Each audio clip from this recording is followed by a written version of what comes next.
The deal secured architecture is a payment system enabling payment for any transaction party A to party B.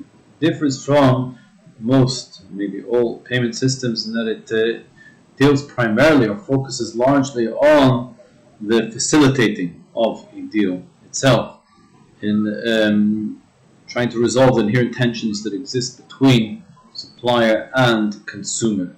An example will illustrate. Let's take a travel maker, known or unknown, who has agreed to a certain holiday package with a consumer. Consumer inherent tension is the consumer does not wish to release funds until he is satisfied that performance has been executed, and the supplier does not wish to make performance and undertake all expenses until he is being paid. So the system will facilitate this using the online interface. The parties to this transaction can define the terms upon which the funds will be released, and will also result in the automatic release of the funds according to these predefined terms. Let's say, for example, we've agreed that the total cost of this holiday package, in particular, it's a complicated package, travel, hotels, activities, special food, etc., that upon, let's say, arrival at a certain stage in the hotel, that a certain amount, $5,000, will be released. However, they've also agreed that $10,000, the total cost of the package, is to be paid into the system. So this system will hold, under this transaction, the full amount will be paid through bank transfer, credit card, PayPal, whatever it is, will be paid into the system. The system will then have rules. The reverse rule that has been pre-agreed using the interface might say the following: upon the customer having arrived successfully per the supplier in his hotel, then with his family, then the supplier will issue a request for funds to be released. Funds are being held by the system. The request will be forwarded in a predefined manner: WhatsApp, email, voice, fax, all three. And the terms for release will also be predefined. Let's say, for example, there will be a notice to the consumer that the supplier has made a request for funds to be released, and if you do not respond by withholding funds within 24, 48, 72 hours, funds will be automatically released. Let's say the client wants to withhold funds. Do we allow him to capriciously and randomly say, yes, I'm dissatisfied, I wish all funds to be withheld?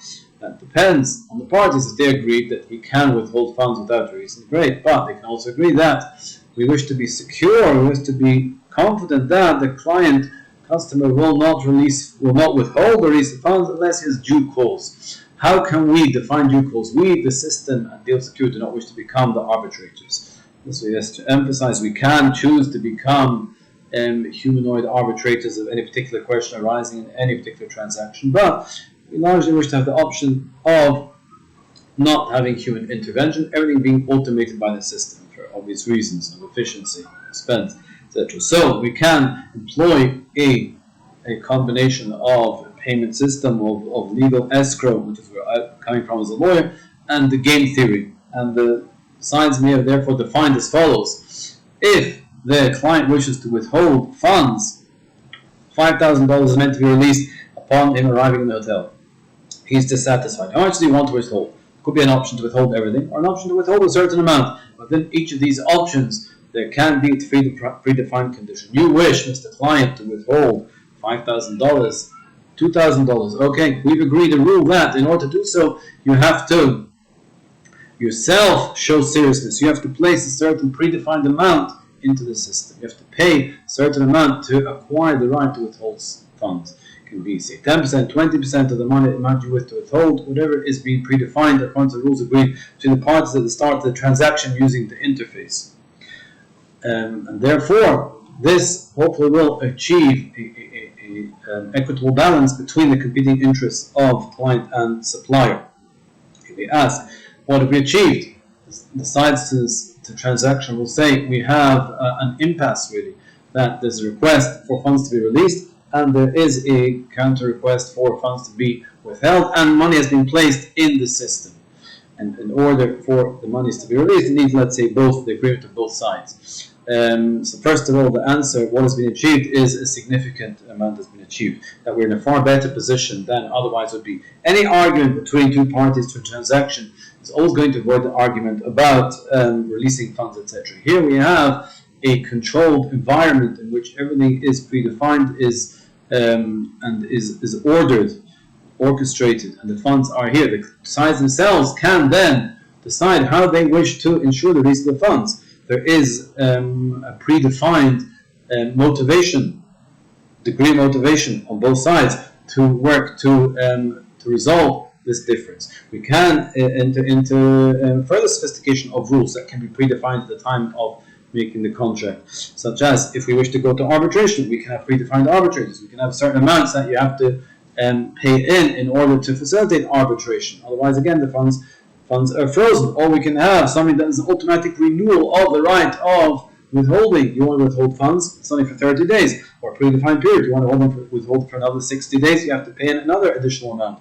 We have created a mutually agreed degree of motivation to ensure the equitable resolution of this disagreement without need for any other intervention from anyone else.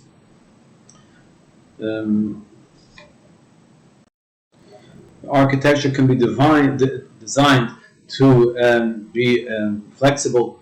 Any two parties wishing to contract a transaction can use the interface to define the terms. It can be generic, a workman, a supplier. It can be for industrial, it can be for import. It can be certain suppliers or groups of consumers from either perspective can create predefined templates of a certain transaction. Let's say a second-hand car dealer wishes to break into the market or to gain a competitive edge. He can create certain predefined templates of a transaction. You buy a second-hand car from me. Here are the terms under which I will withhold release of funds. It has to wait 6 months or 2 months or whatever. And if you wish to withhold funds, you only have to put in a certain small amount.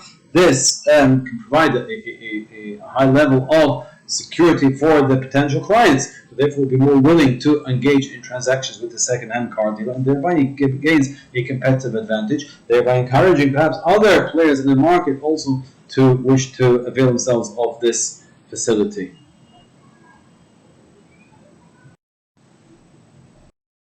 There are many challenges to setting up such a system, and there are infinite manners in which it can be set up on infinitely varying scales. It can be done in one locality, one regime, one country, or international. It can be anywhere. It has the potential to be upgraded to be international since it's highly virtual. I tried to apply for to set up a model test system, but I ran into bureaucracy very early on. Couldn't even open an escrow account as a lawyer for this facility without obtaining a special license. Started applying for licenses. It's a long bureaucratic process. I realized at that point that it needs the resources of players in the financial market, whether it's a bank or someone like PayPal who's already got the facilities for money transactions, holding money, could be an insurance company, etc.